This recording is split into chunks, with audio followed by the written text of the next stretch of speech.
Sports can be a lot like politics at times. And I know that's not fun to think about, but it can be, especially when it comes to the hot topics in sports, around youth sports particularly. It's just like talking about hot topics in politics. Often there's two sides. Often both sides feel that, their answer to the question is the right one and the other side's the wrong one. And it can lead to a lot of issues. And that's one thing in sports, and especially in youth sports, I hate to see, and I don't like seeing it, because we want to have a situation where we can look at what's going on in youth sports and have a conversation, and not having it turn into what often happens in politics, where there's no conversation. It's just two sides shouting their argument over each other.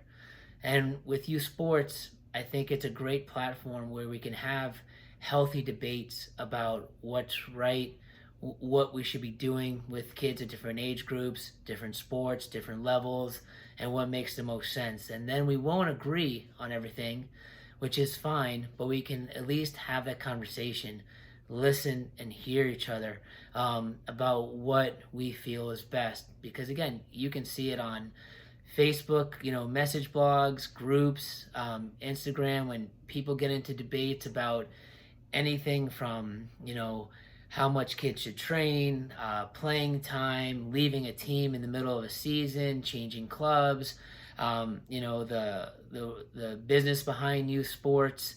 There's so much debate, and often it becomes, kind of very visceral in terms of the comments to each other versus just listening. We all have different experiences and backgrounds within sports. We all grew up with it in different ways. We all played at different levels, experienced different types of coaches, different types of training, different types of environments. So we're all basing our opinions often on our experiences and what worked for us or those around us. And someone else's experience with it could have been vastly different.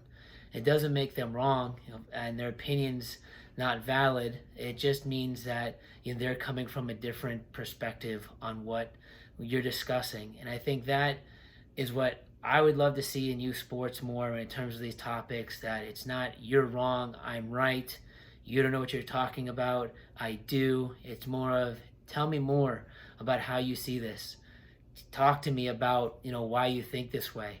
And again, you personally might not agree, but you're hearing the other side. You're hearing other arguments. You're hearing what other people feel should be done.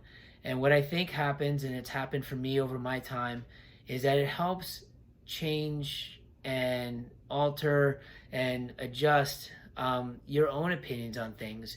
You might not drastically just change your mind and go from one side to the other, but you might tweak and add to your opinions and things that you think should be done as you find valid points and valid areas that you see could be helpful to what you do, and how you participate in youth sports. But I think it's a very important thing, and I don't want to see youth sports go down that road where it's a lot of finger pointing, you're to blame, you're the issue, versus, hey, we're all in this together, we have different views, we have different things that we think should be done. But I think in the end, we all have the same goal. We want to see kids enjoy sports and succeed in sports and achieve in sports, and then achieve and succeed beyond sports.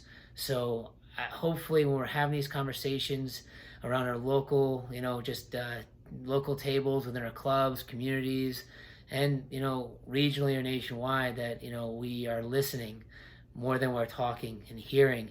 And then with that, hopefully finding the best solutions possible, not perfect solutions, but best solutions possible in terms of moving forward and providing great experiences for kids as they participate in the games they love.